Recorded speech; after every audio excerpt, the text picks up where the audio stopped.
Nah, ini setelah jadi akan coba kita timbang dan beratnya akan jadi nambah berapa ya lur.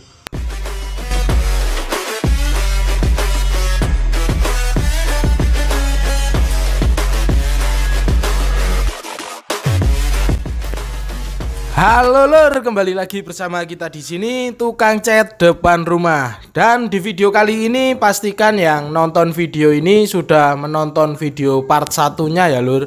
Untuk link videonya ada di deskripsi. Jadi tonton terlebih dahulu untuk part satunya. Jadi di sini pembahasan lanjutan tentang pembahasan carbon forged dengan metode vakum. Cuman di sini yang kita menggunakan vakum abal-abal ya lur. Dan plastiknya pun bukan plastik vakum karbon sebenarnya di sini. Nanti kita akan kasih tahu untuk plastik vakumnya ya lur. Jadi ini di video kemarin sudah kita vakum, setelah kita tempel ini kita vakum menggunakan plastik vakum. Setelah itu untuk di video kali ini kita akan vakum setelah dicor epoxy resin. Jadi di sini kita takar terlebih dahulu untuk epoxy resinnya sesuai takaran yang tertulis. Lalu kemudian kita oleskan atau kita cocolkan ke media helm yang sudah ditempel carbon forged. Untuk pengolesan epoxy resinnya di sini kita menggunakan kuas seperti ini ya lur. Untuk tahapan pengolesan di pertama itu jangan dioleskan, jadi dicocolin seperti ini agar motif carbon forgednya itu tidak berserakan atau berantakan. Meskipun ini tadinya sudah divakum, cuman ada bagian yang tumpang tindih untuk carbon forgednya, jadi cukup dicocol-cocol seperti ini sampai merata. Jadi seperti itu untuk cara olesin epoxy resinnya ya lur. Jadi untuk menggunakan sistem vakum itu pastikan menggunakan epoxy resin, jangan menggunakan resin karena resin terlalu cepat kering. Dan di sini sudah kita cor satu lapis untuk kedua helm ini. Ini akan kita diamkan selama kurang lebih 2 jam terlebih dahulu agar gelembungnya itu bisa keluar atau buihnya.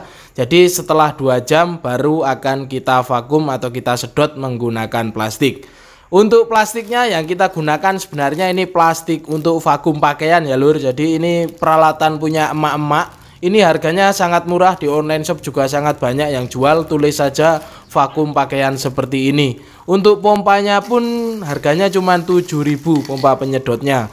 Jadi ini yang kemarin kita buat vakum di video yang awal itu menggunakan plastik yang sama, plastik ini, dan bisa digunakan berulang kali jika tidak bocor. Jadi untuk plastiknya sangat cocok untuk belajaran ya guys. Nah oke lor, jadi ini helmnya sudah kita diamkan selama kurang lebih 2 jam. Ini untuk epoxy resinnya masih basah, cuman sudah menata atau istilahnya sudah menempel semuanya. Setelah itu akan kita vakum atau kita sedot menggunakan plastik. Ini plastiknya yang kemarin kita gunakan, jadi ini masih bisa digunakan selama tidak bocor. Jadi untuk penggunaannya harus hati-hati agar tidak bocor ya lur. Nah oke, di sini setelah helm kita masukkan ke dalam plastik, kita susun seperti ini. Setelah itu kita tutup plastiknya dan kita sedot udaranya. Sedot sampai udaranya itu benar-benar habis ya lur, jadi biar kedap udara. Jadi fungsi plastik ini menekan epoxy resin dan juga carbon forgednya agar mengikuti bentuk dari helmnya. Untuk plastiknya sendiri bekerja lumayan ya lur. Seperti ini terlihat untuk helmnya sampai peot seperti ini, terlihat penyedotannya juga lumayan kuat. Untuk plastiknya juga bekerja dengan lumayan bagus, lumayan padat. Setelah itu akan kita diamkan selama 8 jam. Dan di sini setelah 8 jam akan kita buka plastiknya. Jadi untuk pemula atau untuk percobaan, untuk riset-riset bisa menggunakan plastik ini ya lur. Kalau yang pengen bagus ya menggunakan plastik vakum. Cuman di sini karena ini budget yang paling murah, jadi bisa menggunakan plastik ini dan lumayan bekerja dengan bagus seperti ini hasilnya. Setelah itu akan kita amplas menggunakan amplas grid ukuran 240. Di sini kita amplas kering saja untuk membersihkan permukaannya. Jadi kita amplas layang seperti ini sampai merata. Untuk pengamplasan kering ini memang biasanya memutih seperti ini ya lur. Cuman nanti untuk membersihkannya kita bersihkan menggunakan thinner. Di sini saya menggunakan thinner PU untuk mengelap bekas amplasannya agar menjadi bersih. Jadi biar debunya itu bersih, kita lap menggunakan thinner seperti ini. Dan setelah pengamplasan 240 di pengamplasan awal, di sini akan kita lanjut ke pengecoran epoxy resin. Jadi ini akan full menggunakan epoxy resin. Untuk di pengecoran kali ini kita akan langsung cor sebanyak 2 lapis tanpa amplas ya lur. Jadi untuk cara pengecoran tanpa amplas itu kita cor sebanyak 1 lapis terlebih dahulu, kemudian kita beri jeda kurang lebih sekitar 3-4 jam. Saat kering lengket itu kita cor lagi sampai merata. Jadi kita bisa sekali ngecor sebanyak 2 lapis tanpa amplas dengan cara kita beri jeda untuk epoksi resinnya ini sekitar 3-4 jam. Untuk pengeringannya sekitar 8 jam. Jadi di sini kita diamkan selama 1 hari seperti ini ya lur. Untuk epoksi resin itu memang keringnya lebih lama. Akan kita amplas lagi menggunakan amplas ukuran 240. Untuk pengamplasan kali ini bebas mau diamplas menggunakan air ataupun diamplas kering juga boleh. Cuman di sini kita amplas menggunakan air, kita amplas untuk mencari bentuknya. Untuk pengamplasannya juga jangan fokus di satu titik ya lur, nanti bisa botak ke bagian karbonnya. Jadi kita amplas seperti ini merata atau istilahnya mencari bentuknya itu jangan fokus di satu titik saja agar tidak botak. Nah oke, setelah beres pengamplasan hasilnya seperti ini. Dan ini akan kita bersih-bersihkan untuk bagian yang menonjol atau yang keluar dari jalurnya menggunakan cutter ya lur. Jadi untuk bagian yang keluar-keluar dari jalurnya ini kita potong menggunakan cutter seperti ini. Pastikan untuk cutternya itu tajam. Jadi seperti itu ya lur untuk cara pembersihannya, yaitu setelah dilakukan pengamplasan. Jadi epoksi resinnya juga agak tipis, tidak terlalu tebal, baru kita bersihkan seperti ini. Kalau untuk epoksi resinnya masih tebal itu susah ngebersihinnya. Nah oke lur, sebelum kita lakukan pengecoran kita lap lagi menggunakan thinner. Di sini saya menggunakan thinner PU. Setelah kita lap merata kita diamkan kering dan akan kita lakukan pengecoran lagi sebanyak 2 lapis. Di sini kita cor menggunakan epoksi resin lagi ya lur. Jadi untuk pengecoran menggunakan epoksi resin bisa langsung 2 lapis dengan cara diberi jeda sekitar 3-4 jam untuk ke lapis berikutnya. Jadi tidak perlu cor amplas ya lur. Di sini amplas lalu kita cor 1 lapis, diamkan 3-4 jam lalu dicor lagi. Dan ini setelah kita cor 2 lapis hasilnya seperti ini. Dan akan kita diamkan atau kita keringkan selama 8 jam. Kemudian akan kita amplas menggunakan grit 240. Di sini kita amplas layang saja sambil mencari bentuknya. Jadi untuk pengamplasan yang terakhir ini jangan terlalu sampai dalam ya lur. Istilahnya kita ratakan saja sampai benar-benar rata.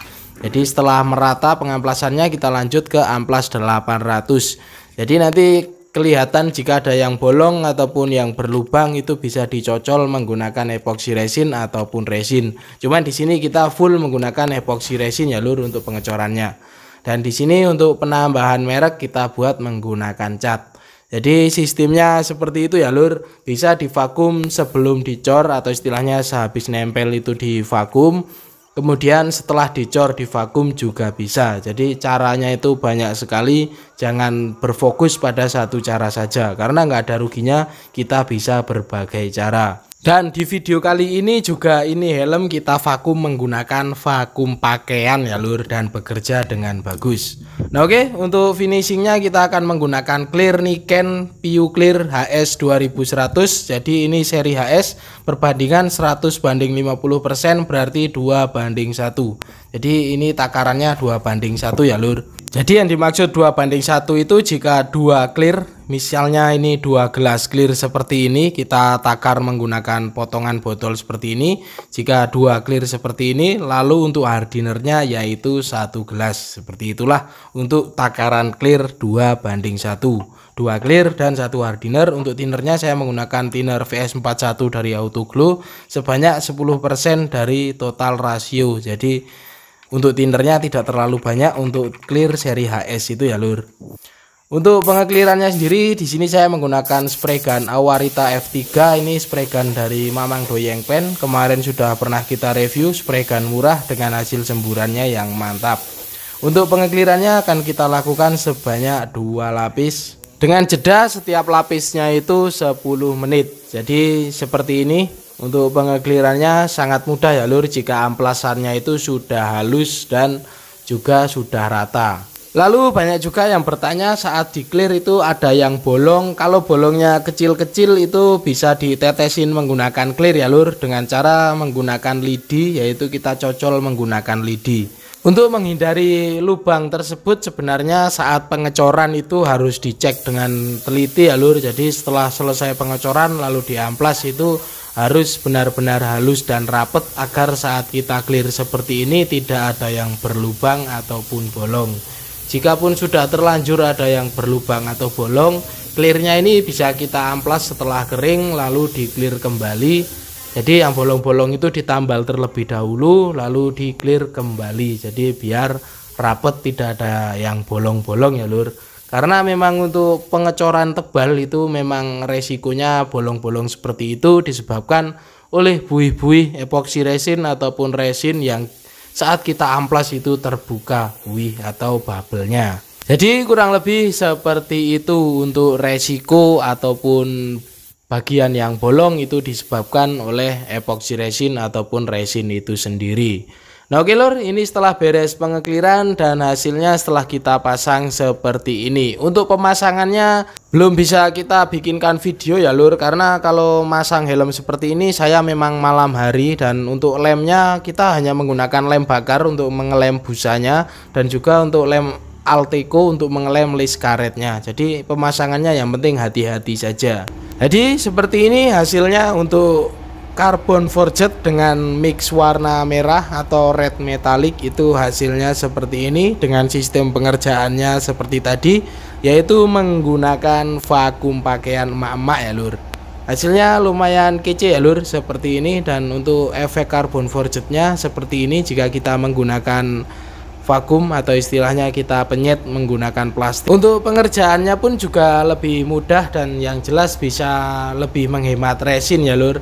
Seperti ini tampilannya untuk yang carbon forged red metallic. Di sini kita menggunakan carbon forged yang 300 GSM 12K dengan potongan 3 sampai 5 cm. Hasilnya seperti ini. KYT NFC skinning carbon forged red metallic, dan di NGS Kairos nya ini yang hanya carbon forged biasa atau istilahnya tanpa ada tambahan warna metalik. Hasilnya seperti ini dengan sistem atau cara kerja yang sama di kedua helm ini dengan metode vakum abal-abal full epoxy resin dengan finishing clear coat high solid dari Niken 2100. Hasilnya seperti ini. Lalu untuk penambahan beratnya jadi berapa? Oke, di sini setelah beres akan kita timbang ya lur. Jadi ini setelah kita skinning dan kita diamkan kering, di sini pengeringan 2 hari, sebenarnya belum berkering total. Ini akan kita timbang berapakah penambahan berat yang dihasilkan dari skinning carbon forged ini. Akan kita timbang di NGS Kairos ini karena untuk di KYT NFC nya tidak ada busanya. Jadi kita timbang yang full ada busa dan kacanya. Untuk berat awalnya di sini kita lupa nimbang kemarin ya lur. Jadi kita ikutin saja data yang ada di helmnya, yaitu 1400 plus 50 gram kurang lebih ini di size M. Jadi untuk berat awalnya kita pakai data di helm saja, berarti 1450 untuk di berat awal atau berat orinya. Setelah itu di sini kita timbang menjadi 152, berarti sekitar 1520 gram. Berarti untuk penambahannya jika dikurangin 1450 itu ketemunya 120 gram ya lur untuk penambahan beratnya. Jadi cuma nambah 1 on,2 saja. Kurang lebih seperti itu ya lur. Untuk berat awal pastinya kita juga kurang tahu. Di sini coba kita timbang untuk NGS Kairos dengan size XXL, cuman datanya sama 1400 plus 50 gram juga. Ini coba kita timbang untuk beratnya ini dengan water slide decal. Itu menjadi 148 ya lur. Jadi mungkin kurang lebihnya memang berat helm ini di 1450 gram. Jadi kurang lebih seperti itu untuk penambahan beratnya, nggak sampai 200 gram ya lur. Dan seperti ini tampilannya, ini yang NFC ini dengan carbon forged red metallic, dan yang NGS Kairos ini menggunakan carbon forged saja. Nah oke lur, jadi seperti itu hasilnya untuk yang carbon forged red metallic dan juga carbon forged original seperti ini yang tidak ada campur warnanya. Dan juga di sini saya kasih bonus NGS Kairos dengan water slide decal. Jadi ini sebagai penengah, jadi biar tidak ada yang keren ini keren itu ada NGS Kairos dengan water slide decal ya lur. Dan di sini ketiga helm ini sebenarnya helm-helm yang mantap, dan ini kondisinya masih baru-baru ya lur, langsung dibikin seperti ini. Saya juga nggak habis pikir, baru beli helm langsung diacak-acak seperti ini, dan yang acak-acak saya. Untuk penambahan beratnya kurang lebih seperti tadi kita timbang, yaitu sekitar 120 gram ya lur, atau istilahnya 150 gram lah kita anggap seperti itu untuk skinning carbon forged. Untuk bahan carbon forgednya di sini saya 100 gram cukup untuk 2 helm, bahkan masih sisa ya lur. Jadi untuk satu helm half face itu kalau saya hanya menggunakan 50 gram carbon forged saja. Jadi jika 100 gram itu cukup untuk 2 helm jika saya yang ngerjain ya lur. Jadi nggak terlalu banyak bahan yang kita gunakan, karena memang tidak terlalu tebal yang kita tempelkan itu ya lur, yang penting rapet saja. Nah oke lur, jadi seperti itu kurang lebihnya untuk cara skinning carbon forged pada helm agar tidak terlalu tebal dan juga tidak terlalu berat nantinya setelah jadi. Itu seperti tadi bisa menggunakan teknik vakum abal-abal, jadi biar lebih mudah, tidak pakai ditekan-tekan, bisa mengikuti bentuk helmnya, dan juga bisa lebih menghemat epoxy resin ataupun resin saat pengecoran, karena carbon forgednya tidak tegang-tegang atau nyerungat-nyerungat ya lur. Cuman kalau saya sendiri lebih suka yang non vakum, jadi untuk efeknya itu lebih benar-benar berasa yang non vakum. Cuman untuk teman-teman bebas mau pakai cara yang seperti apa, yang penting segining ya lur ya. Nah oke lur, jadi kurang lebih seperti itu yang bisa saya sampaikan di dalam video kali ini. Seperti inilah hasilnya kurang lebihnya. Terima kasih sudah menonton, jangan lupa makan, ngopi, dan terus berkarya pastinya. Nantikan terus video-video dari kita, dan thank you.